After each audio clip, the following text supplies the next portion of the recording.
In this lecture, we're going to talk about the historical impact of disasters on fire prevention.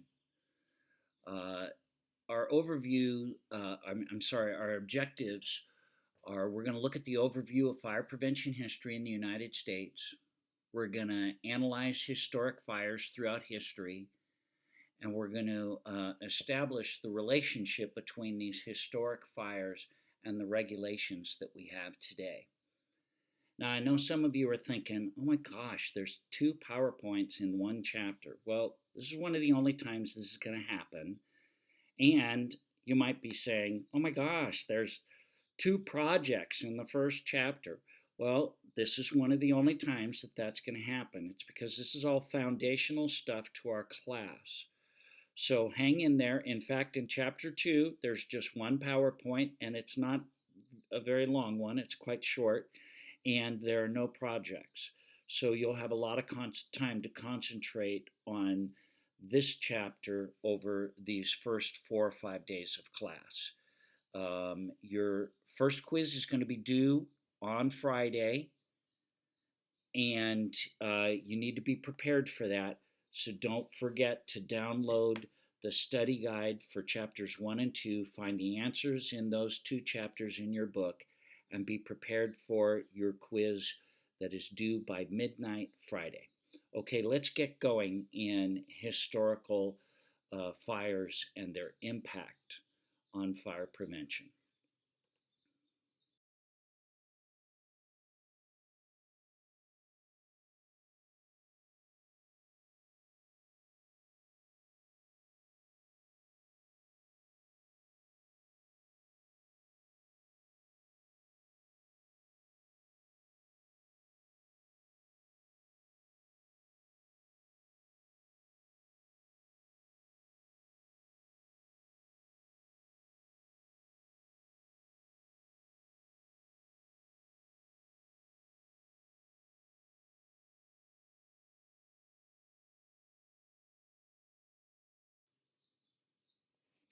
In early America, there were no established fire departments. Throughout the colonies, each colony, the colonies eventually became our states that we have today. And each one was established with sometimes different countries behind them. Remember, New York was New Amsterdam, it was colonized by the Dutch. And much of New Jersey was Dutch and Scottish. Maryland was a Catholic based colony. Lord Baltimore was given that area by the king. And then, of course, Massachusetts, Connecticut, and much of New England were the Puritans. And so they all came in different times and in different ways and with different purposes. But as they came here, they started establishing communities as fast as they could, and survival was the name of the game. So they built homes as fast as they could with the cheapest materials they could find. So in some areas, you're going to find homes that were built out of stone because that was what was available. But that's a lot harder to build than a wood building.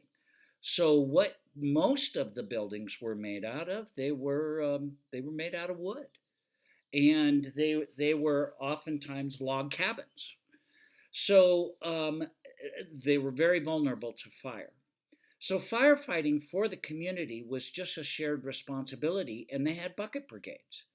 They might have contributed or paid into a tax that would have been held on them for fire protection, but that was pretty it.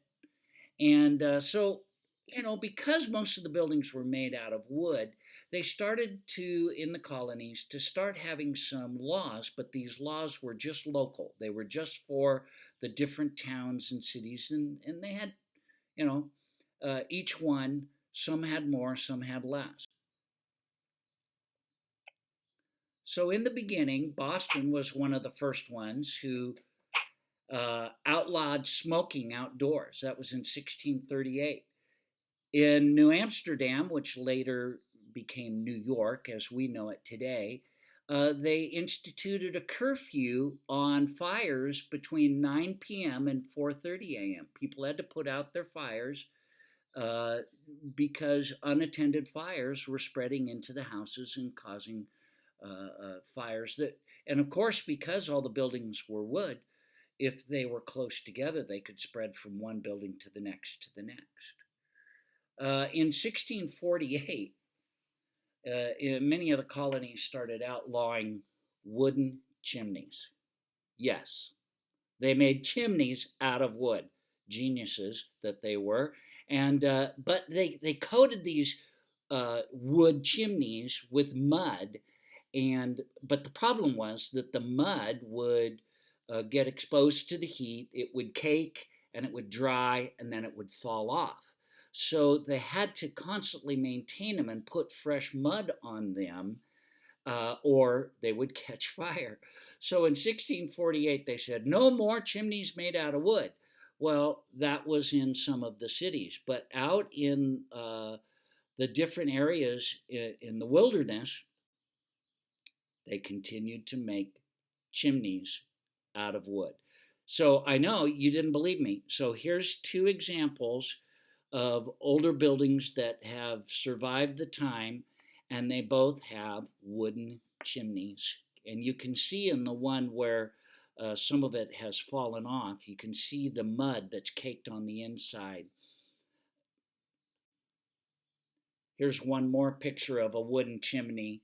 This is in a place called Cades Cove in the Great Smoky Mountains, and I was looking through a book when I was back there and took a picture out of a page of this book from one of the early cabins in Tennessee. So even up to the 1900s, in areas that were more remote, where people were still building either log cabins or homemade homes, some of them made these old-fashioned wood chimneys.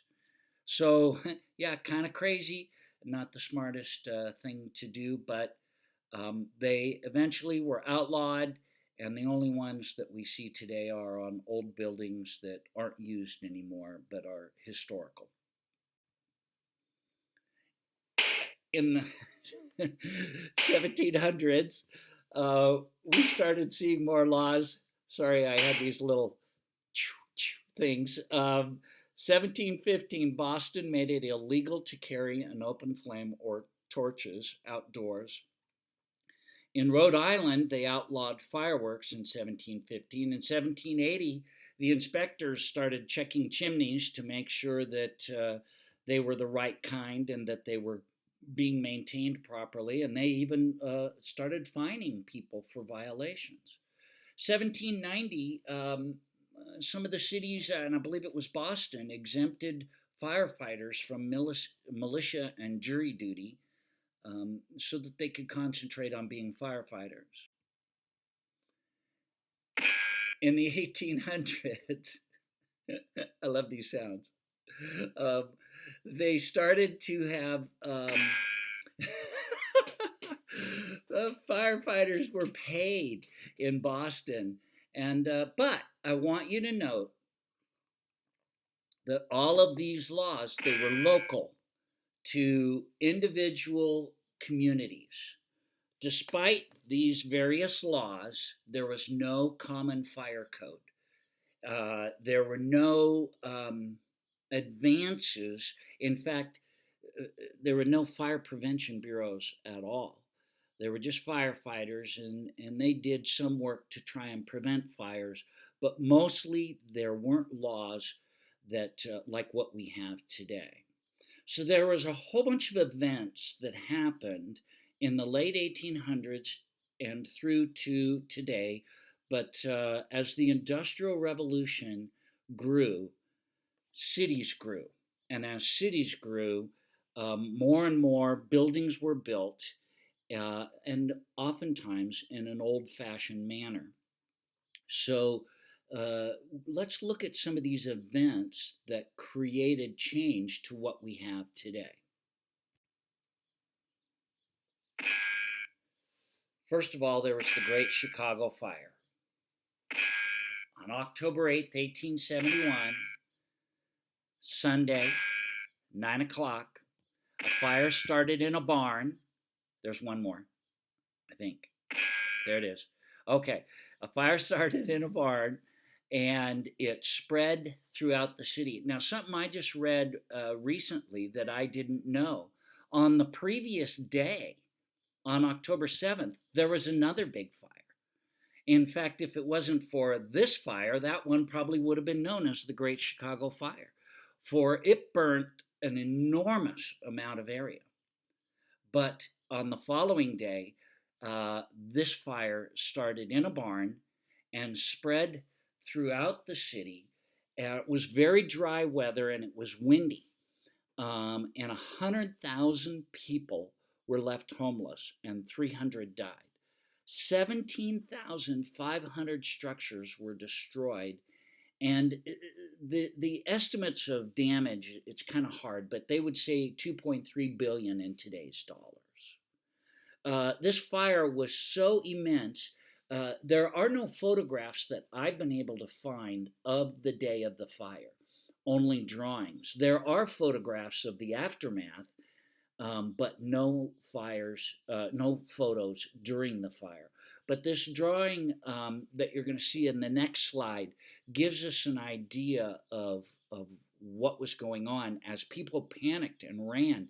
And the fire department, they were exhausted from the fire they had just fought the day before, and they were helpless. It was just a hopeless situation. And the only thing that stopped this fire was it rained the next day. If not, all of Chicago would have burnt down. This fire was so big and had such a big impact.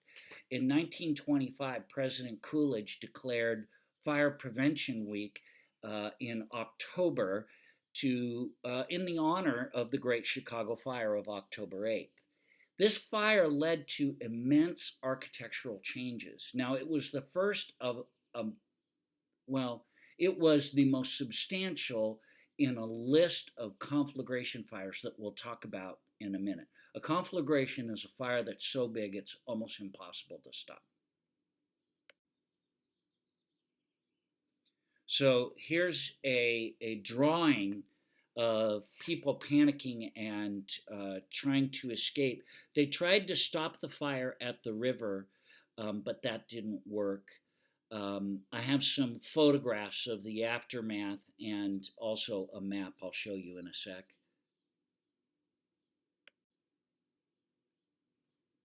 This is what Chicago looked like after the fire.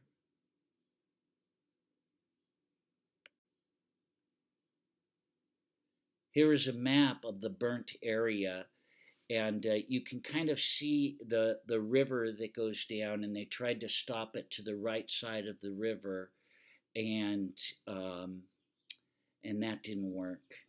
So it was an enormous, enormous fire.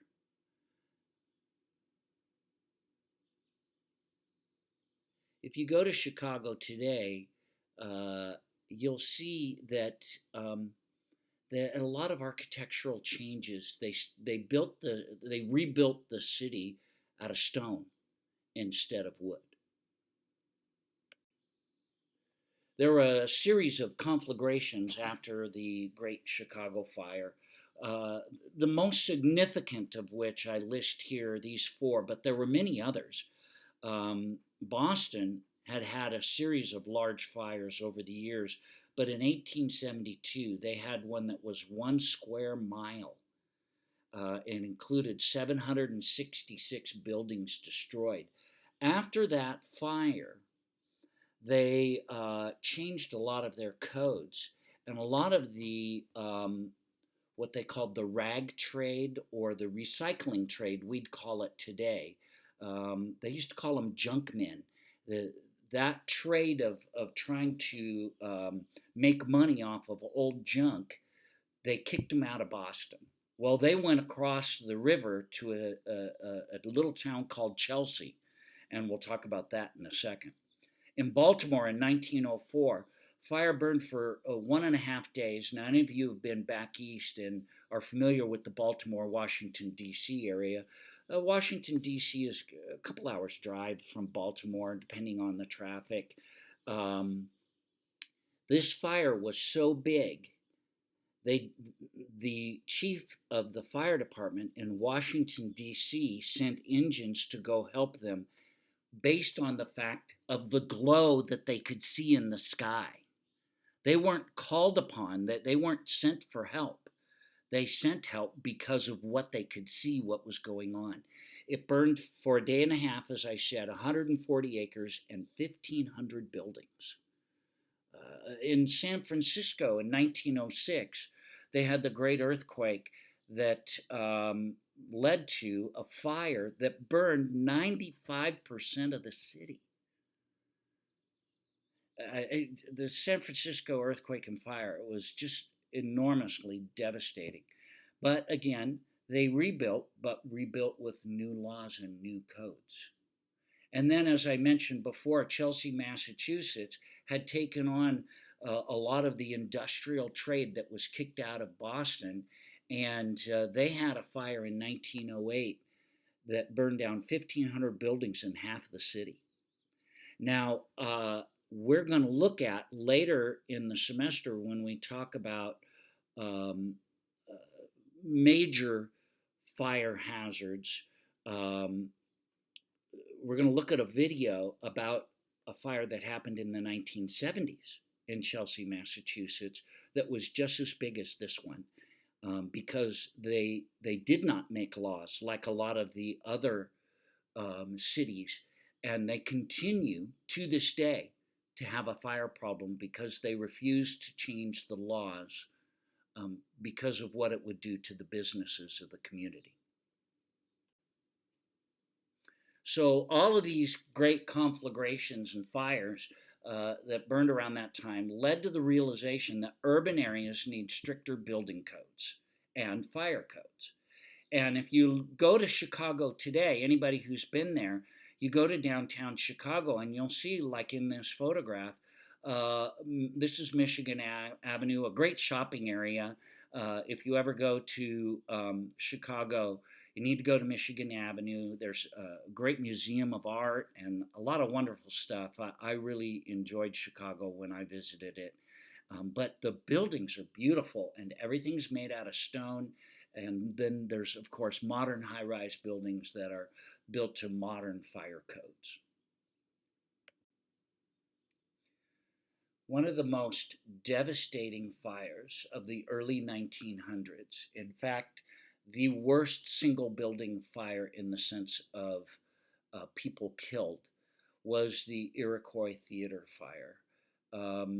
Now with 9/11, the Twin Towers, more people died in the fire and collapse of the building. But up until that, this was the greatest building fire, individual building fire of all time.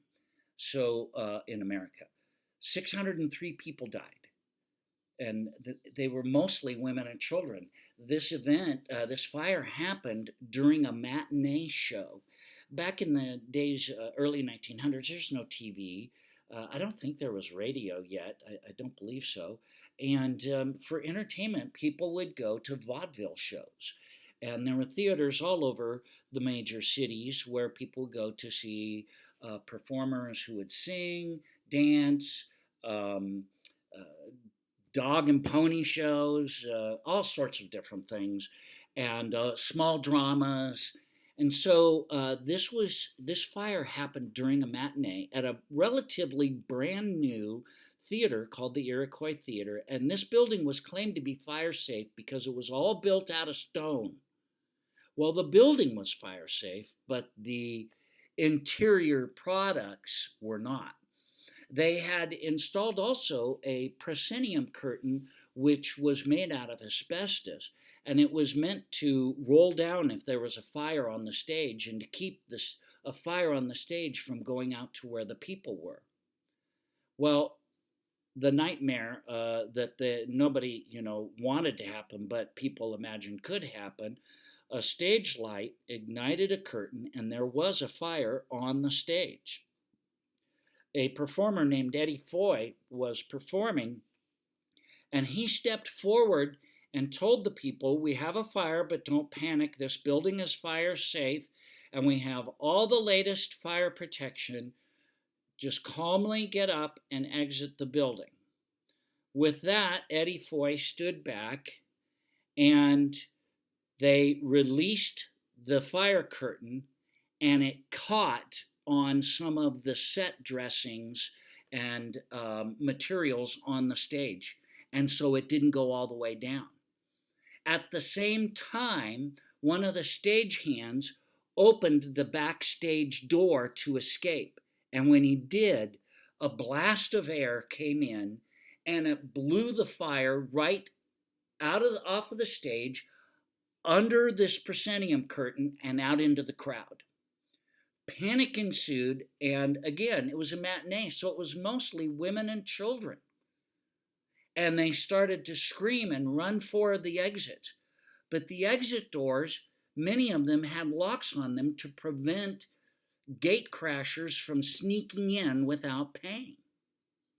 And most of them opened inward. So as the panicking crowd moved to the doors and somebody tried to open it, well, people were pressing on them from behind, and they ended up packed in front of these doors that they couldn't open. In fact, the women and children were found burnt, or some of them just died of smoke inhalation, in stacks in front of the doors. Some of the gates on the stairs were also locked to keep people from going from where they'd paid for the cheap seats up above into the cheaper seats down below. There were some problems with this building, and some of the fire prevention features that they were supposed to have, they didn't have, and they found out afterwards that inspectors had been bribed to overlook these things. Here's a photograph of the day after the fire. Read this quote from Frank Slocum, who was one of the survivors. He said, "The screams of the children for their mothers and the mothers for their children I shall carry in my memory until my dying day." And if you notice, the building, it's scarred by fire, but it's still standing. But it's the seats and the people and the curtains and the decorations that burned. Here's another view looking out from the stage. Most of the people that died from smoke inhalation. But this disastrous fire led to many changes, and one of them is pretty important.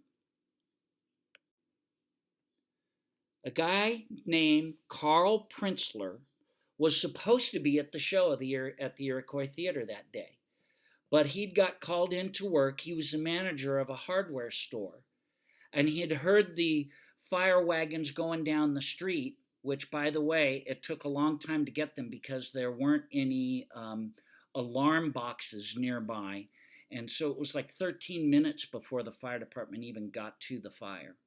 But he had followed the fire wagons down the street, and he watched the firefighting efforts, and he saw the stacks of women and children in this building and the dead bodies as they were dragging them out. And when he had heard that part of the reason was because the doors were locked to keep people from sneaking in. As a hardware guy, and he was a part-time locksmith, he had an idea that what if we made a device where it would be, the doors would be locked from the outside, but from the inside, all you had to do was push on a bar and it would open the door. Now, Carl Prinzler's little idea, he took to a neighbor of his who was named Henry DuPont. Have you ever heard of the DuPont company? They're huge. And Henry DuPont liked the idea, and they made this device and made it available, and now we know it as panic hardware. Every door in a building that's an assembly for 50 or more people is required to have panic hardware on the doors. And most schools now have modern schools, like our school at Oxnard Fire Technology. Our door out the back that leads directly outside has panic hardware. All you got to do is bump it with your body. You don't have to turn a handle, nothing. You just push your body up against it and the door will open. This is thanks to the horrible disaster of the Iroquois Theater that led to Carl Prinzler having an idea that has changed the way we have exit doors. Some other changes as a result of the Iroquois Theater fire was, of course, as we just mentioned, the first panic device, but exit doors and assemblies must open outward. There are laws for fixed seating and how many seats can be in a row and the width of aisles. All of these things, lit exits, maintained and unobstructed. Fire sprinklers were required on stages, and fire department connections, fire hoses were required on stages after this. And these laws started to be spread not just to Chicago, but to other communities as they saw the horrible results of this fire in Chicago. One of the worst industrial fires in history is the Triangle Shirtwaist Factory. 148 people died, which is horrible, but 62 of them jumped from the 9th floor. And this was at a time when unions were growing and there was a lot of unrest in the country about workers' conditions. Most of these people that died were young women who were sewing in the Triangle Shirtwaist Factory. They made shirts, blousy shirts for women, which were the fashion of the day, the fad fashion. And these conditions that they worked in were pretty bad. You can see by the pictures that I'm going to show you that these people were packed in. And there were young ladies, 14 years old even, I believe was the youngest young woman who died. And they were packed in and they were kind of locked in as well. There were 2 exits, but one of them was locked because some of the girls would sneak out and have a cigarette. Sorry, my phone rang. The 9th floor had 2 exits, one locked, one not. The fire started in the 8th floor and spread to the 9th. And it was a 10-story building. The ladders could only reach to the 6th floor. So they couldn't rescue these young ladies. Some of them tried to get out the exterior fire escape, but so many women got on it and it was old and rusted. The weight of the women caused it to break away from the wall and it collapsed, and there was like 25 young women on that fire escape when it collapsed, and they all died. Again, many of these young girls jumped out and landed on the streets, and hardened firefighters and policemen were seen to be crying as they looked at these bodies. Let me show you some pictures from the Triangle Shirtwaist Factory.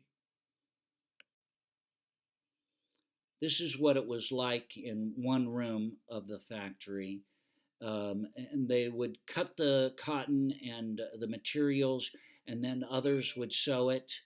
And of course, they were very overcrowded and packed in.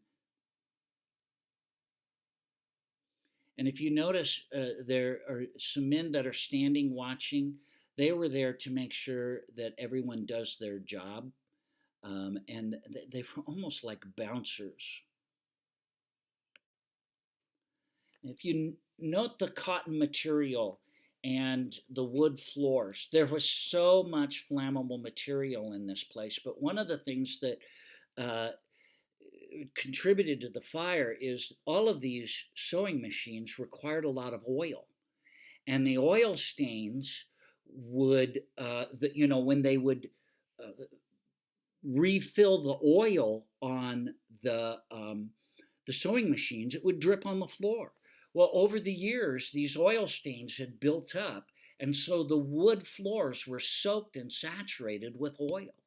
And of course, this increased the fire spread, along with all of the cotton material that was all over every room.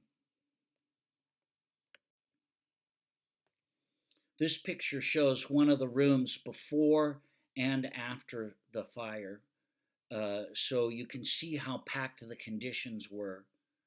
And the fire spread was so intense and the BTUs were so high, anybody that was trapped inside could not survive. And that is why many of them chose to jump instead of burn.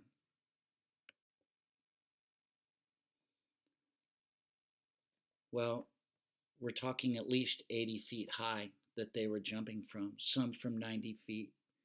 Many of them would grab the hand of a friend and they'd jump out together. One firefighter talked about the difficulty of trying to attack the fire because they had to watch out that the bodies falling next to them, the thump, thump, thump of dead bodies, of young ladies hitting the ground was something that one of the firefighters said he'll remember for the rest of his life. If you look at the picture on the right, you can see the 10-story building, and the fire started on the 8th, spread to the 9th and 10th. I read a story recently about this fire that one of the owners of this building and company was there in his office, and he had brought his 2 daughters in to work that day. And they escaped to the roof and were able to escape from the roof to an adjacent building.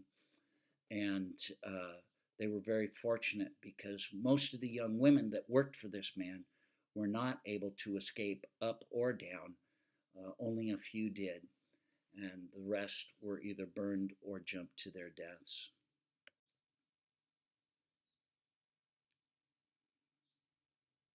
It's pretty hard thing to look at, and it moved people, moved the city. It inspired a public outcry that nobody expected. And it got coupled with the war over workers' rights. And it created a lot of change in America. The police, they set out the young ladies because many of them couldn't be identified.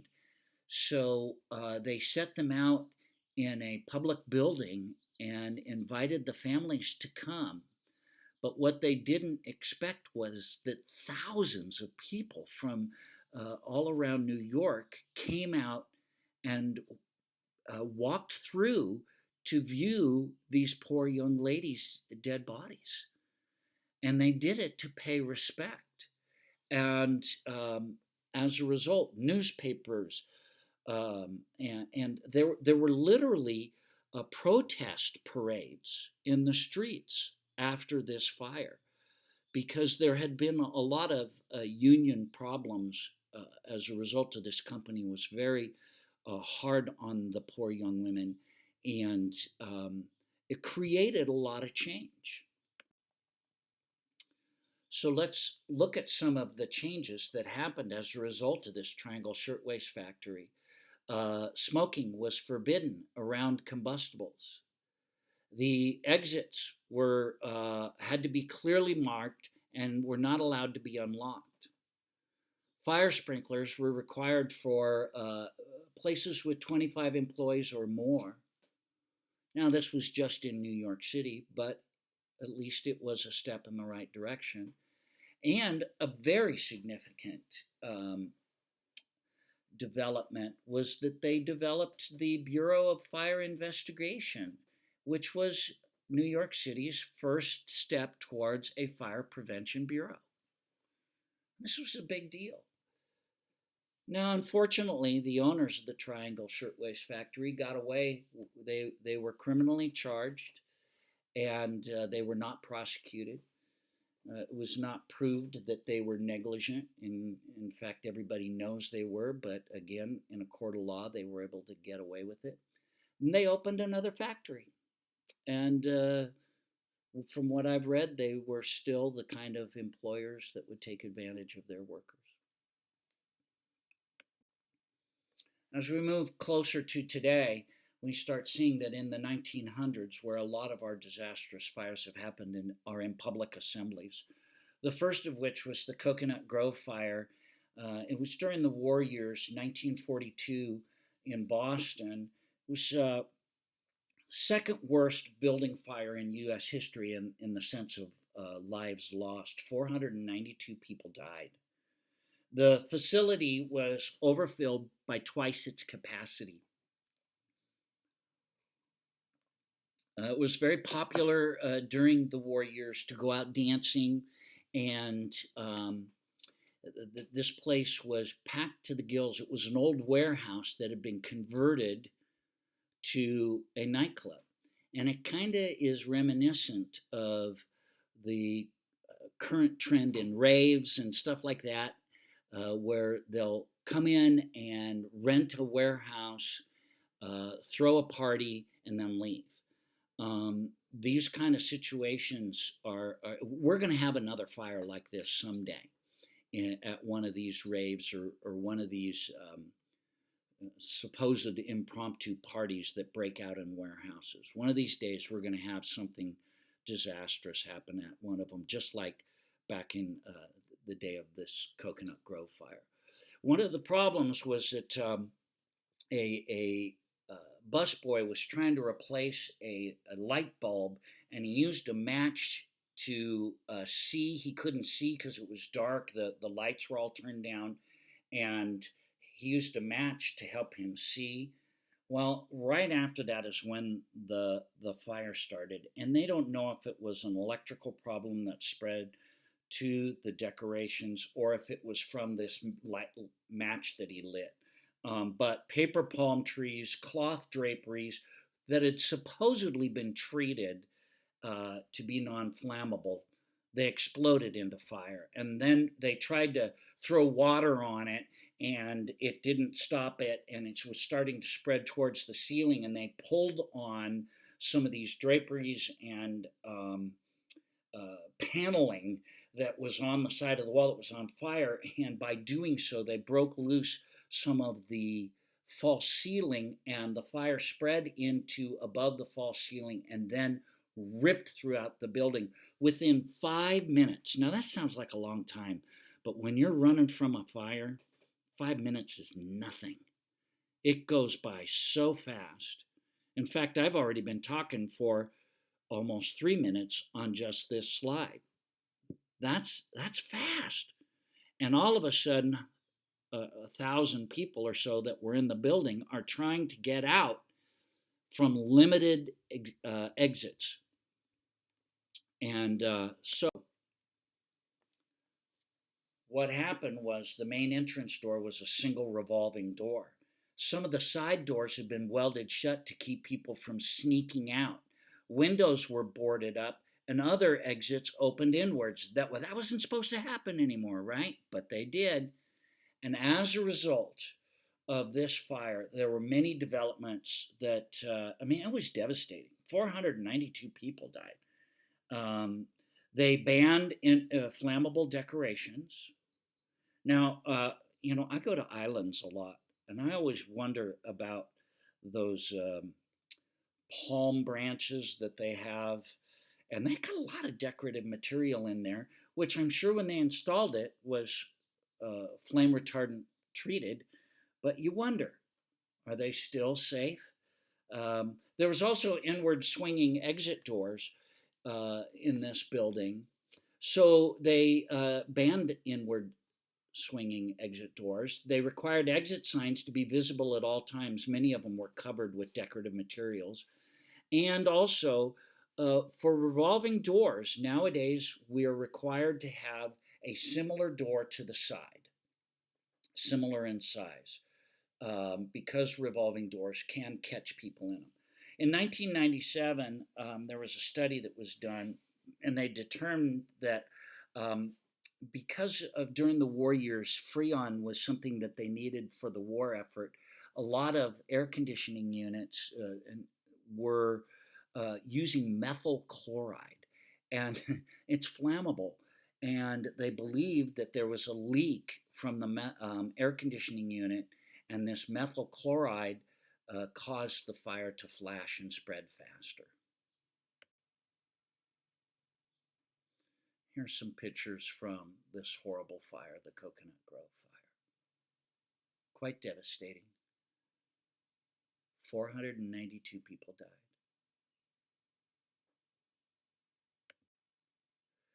Another fire that was quite significant was a Catholic school in Chicago where 92 children and 3 nuns died. I can't think of something more emotionally capturing to the public. The fire started in a cardboard trash barrel in the basement, and it spread up the basement stairwell and into the hallways. And because there were decorative materials, the students' work was put on the walls and other things. The fire spread throughout the hallways, and they had uh, what they call transoms above the classroom doors. Now, this isn't as common. In fact, lots of people like to have them in their homes and stuff like that because it's kind of an old-fashioned retro thing that people like. But transoms were used in places that didn't have air conditioning. In my elementary school, where I grew up, we didn't have air conditioning. And during this late spring and into the summer and fall, in May and September and October, we could have a lot of heat. Um, and so what they did is they would open all the windows on one side of the classroom, but they didn't want to open the doors because then it would distract the students. So what they did is they had these transoms, and they were like windows above the classroom doors. And the teachers would have these little poles where they could pull on a little um, lever, and it would open these things up, and a chain would hold them from falling all the way down, and it would allow airflow from one side of the room where the windows and then through the classroom doors. So we had a little bit of a breeze blowing through the room. And that was it. And this was common back in the 1950s, 1960s, and then more in the 70s. All the schools started getting air conditioning. They didn't have any fire protection systems. They didn't have any fire extinguishers or fire escapes. So as a result,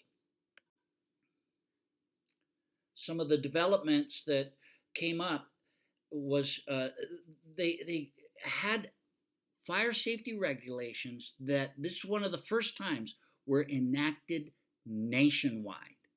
In fact, a federal law was passed, and this is very rare. When we get laws, we're going to talk about this in chapter 3. When we get laws and codes, they're effective as of the date that the law comes into process, usually January 1st of the next calendar year. This is one of the few times where they made laws and said even old buildings that are already built have to be brought up to this code. So 16,500 older school buildings in the United States were brought up to code, and they had to be brought up to code within 1 year. This is a big deal because that's really expensive, and a lot of the cities and communities that had to do this, it was a big financial blow for them to do this, but it was required for the safety and the lives of our children. This also increased the number of law-mandated fire drills throughout the academic year, and to this day, at the elementary school level, they've got to have a fire drill every month, and that includes junior high. Junior high is considered elementary, and then in high school, you have to do it once a semester. I want you to notice this picture on the top right. When this ran in the newspapers and was shown in movie theaters, do you think that a poor dead girl on shoulders of a firefighter being pulled down had an emotional impact. Absolutely. Absolutely. That's what created that public pressure that led to these great changes in the fire code. And one of the rare times where laws were made retroactive. I mentioned earlier that in 2012 in California, they made it law. Any new residence has to have fire sprinklers. Now, my house was built in the 1980s. I don't have fire sprinklers. The only way I would be required to add fire sprinklers is if I added onto my house a certain amount of square feet, and then they would make me retroactively add them. But if not, as long as everything stays the same, those laws don't apply to something that was built before 2012. And that's the way it is across the nation. Another one of these devastating fires was the Beverly Hills Supper Club. And as I said earlier, a lot of our devastating fires in the last 50 years have been in public assemblies. This was in Southgate, Kentucky, just south of Cincinnati. 163 people were killed, and they determined that the fire was started by electrical, and it was aluminum wiring that now has been outlawed. It's banned, but you still find it in some old building. There are a lot of factors similar to the Coconut Grove and some of the other nightclub fires we'll talk about. There was a lot of overcrowding, inadequate exiting, no evacuation plan, and there was a lot of concealed combustible construction and decorative materials that were flammable. And some of the materials that were on the wall that were not like decorative materials, but like curtains, wallpaper, and the carpet allowed for rapid fire spread. So a lot of these things in public assemblies are not allowed anymore. And of course, they didn't have a sprinkler system and automatic fire alarms, which today we require in public assemblies. So the developments were that aluminum wiring was outlawed, and we've improved our exit systems. We've got laws and standards from the NFPA on flame retardant furnishings. Emergency plans have to be in all schools, all assemblies. You have to have an emergency action plan. Fire alarms and automatic fire suppression are now required. Standards for fire scene preservation, too, because in firefighting efforts, it was hard to determine the origin of the fire. So they started making laws about making sure that we are careful about the origin of the fire so we can investigate and possibly prosecute if it's arson. This is a picture of the Beverly Hills Supper Club as it burned. I didn't supply a lot of pictures of this one. You could go online if it's something you're interested to see. In 1980, there was the MGM Grand Hotel fire. I was, let's see, what was I? I was 25 years old at the time, I think. Yeah.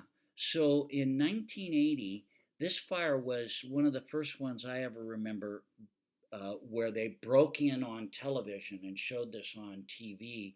And I had heard about that this was happening, and I remember watching this fire on television as it was occurring.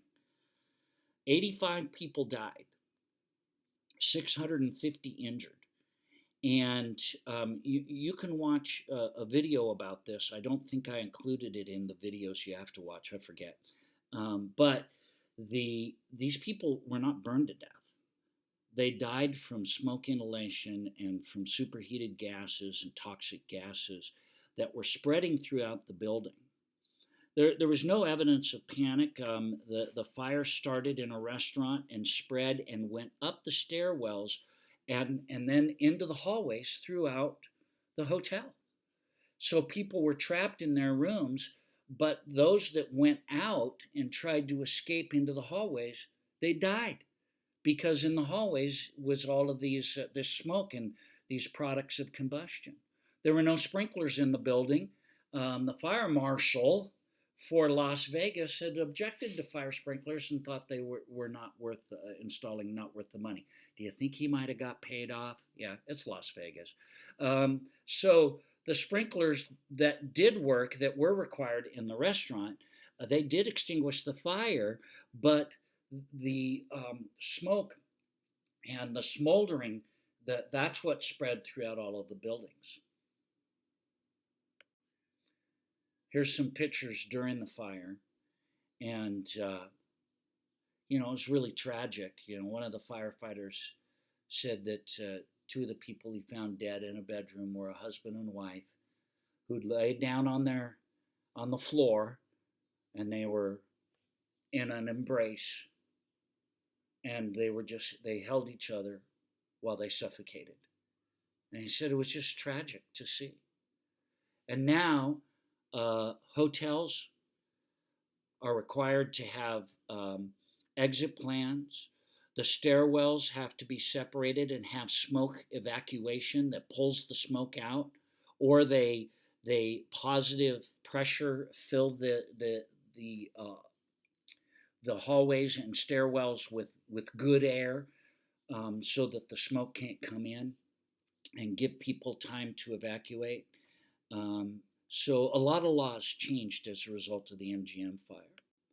Another devastating fire in the 1990s was the Tunnel Fire, which was, we don't have city conflagrations very much anymore because of all the laws we have and how we've changed the way we build inner city buildings, but we do still have wildland fire conflagrations. And this is a wildland fire that was in a densely populated area of Oakland in the Oakland Hills. And 25 people died, 150 injured.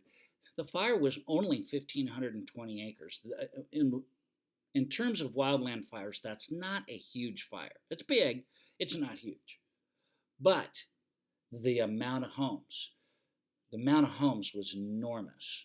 The numbers escaping me right now, but there were some things that I'll show you some pictures, and you'll see in the pictures how devastating it was. One of the things that happened, fire departments came from all over California. They couldn't connect to their fire hydrants because they didn't have a standardized size of fire hydrants. The radios didn't work together, so we changed. Nowadays in our fire departments, everybody has similar frequencies, and you have to have a comm plan. Everybody gets the comm plan and knows which frequencies to be on. But one of the biggest things is we changed roof requirements, and no more wood shake roofs allowed in wildland areas. So that came as a result of the Tunnel Fire. And we started requiring 30 to 100 foot defensible space around buildings that are in a wildland fire area. And that's true throughout California. Sometimes not enforced, though, but that's the law. So if you look at the two photographs on the left, that's a condo complex before and after the fire. But this satellite photograph, every single place where you see yellow dots, those are either the foundations of buildings that were there that are still so hot with this infrared camera from a satellite, it still glows yellow or red, and or buildings that are currently on fire. So that whole area, every building in there burned to the ground. One of the people that died was a fire chief who was trying to rescue people. Well, we're almost to the end here. The Twin Towers in New York City also was a very significant event. Of course, monumental, the greatest disaster, life disaster in U.S. history, and an act of war. So a lot of things came as a result of the Twin Towers, a lot of changes.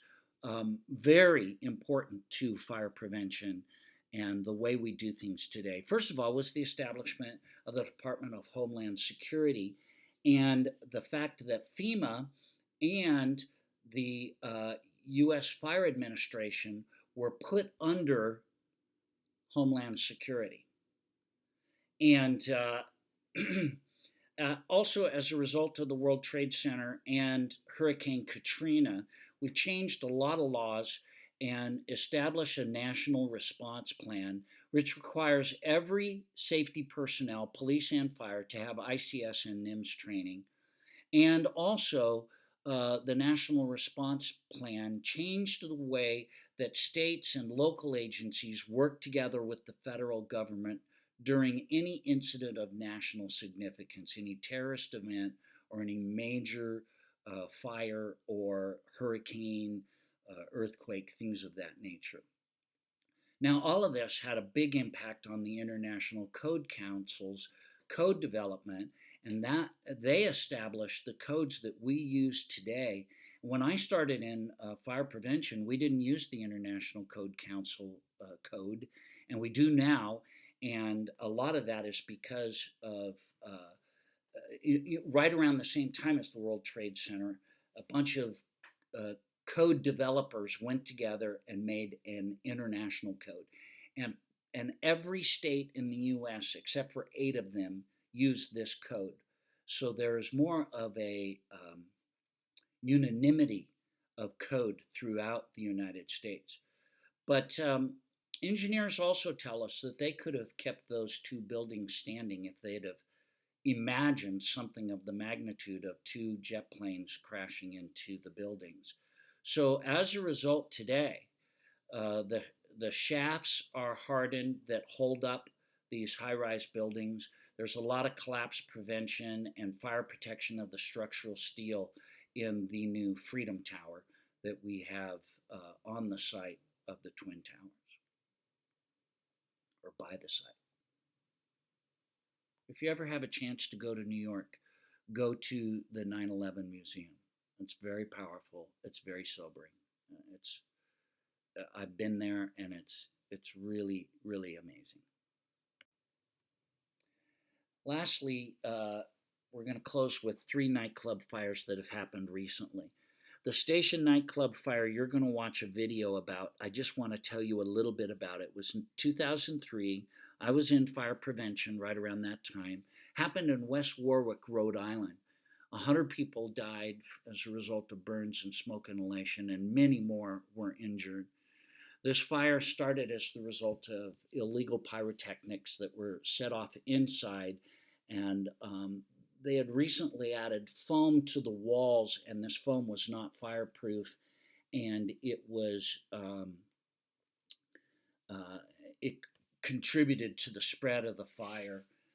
An inspector had recently inspected this nightclub, and he didn't notice the addition of the foam to the walls, and he didn't catch that to ask them if it was flame retardant treated.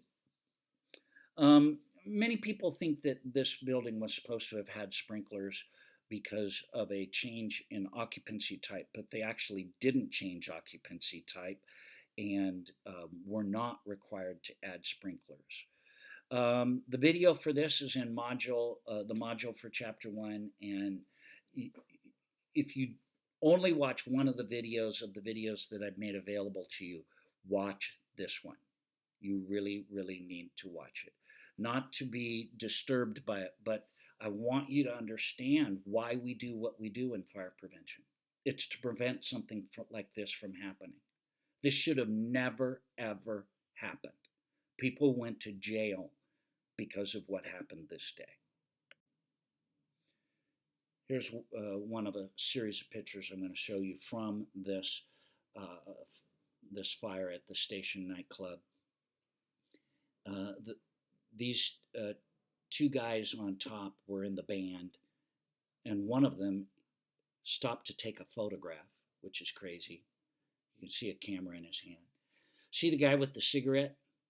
This fool of a bouncer. The man on the left who's pointing is asking if he can go out the exit door that's by the stage. And the bouncer told him, no, this door is only for the band and the crew. In an emergency situation, this idiot caused that guy to be one of the last ones going the other direction, and I'm sure that that person died. Unless he got out this exit that's in the front, he died. This is another picture when the fire was occurring. People, when you watch the video, were all doing their rock on signs, and then the next thing you know, look at their fingers. All of a sudden, they're all pointing, and they're pointing to the fire. The fire spread so fast. Within 30 seconds, the smoke detectors were going off, but within a minute and a half, people were dying inside that building. This photograph shows you the aftermath. The building burned to the ground. It was horrible. But, you think, well, when something that bad happens, it'll never happen again. Well, in 2009, in Russia, the Lame Horse fire occurred in Russia. Exact same situation. Limited exiting, fireworks, illegal fireworks that started decorative materials on fire. And there is a link here to go to the YouTube, but it's also in your module, so you don't have to do it here. Just go to the page on historical fires, and there's the links. 109 died, 90 critically injured. Eventually, the death toll reached 153 people that died later on.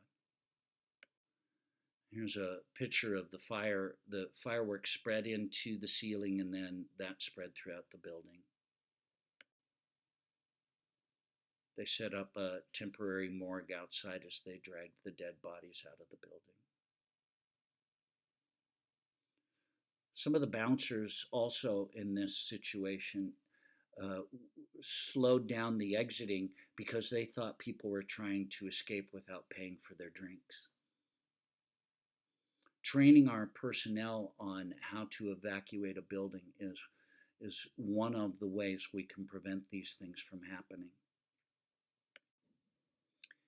Then lastly, we'll see in Brazil in 2013, exact same situation.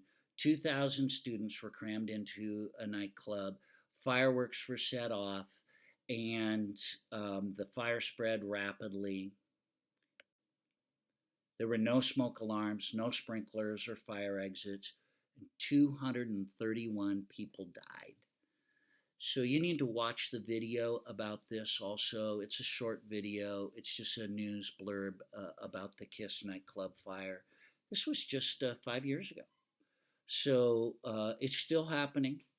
And we've got to watch out that it doesn't happen again. There was a fire in New York in a nightclub recently where a lot of people died. I will say in Chicago, a not very well-known fire occurred in Chicago the same night as the Station nightclub fire.